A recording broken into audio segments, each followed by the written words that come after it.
Iya,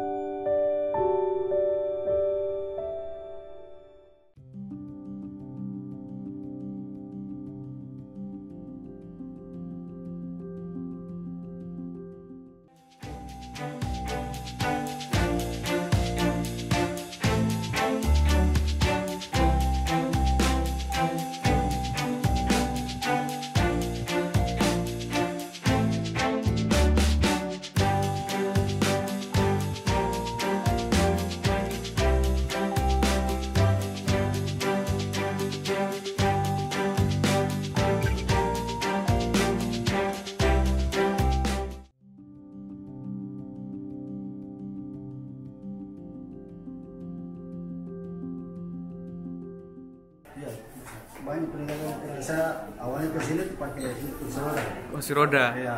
Iya. Sekarang ini sudah bisa jalan kaki, sudah bisa jalan sendiri. Alhamdulillah. Iya, ada yang diajarkan sama Pak. Terakhir di rumah ya.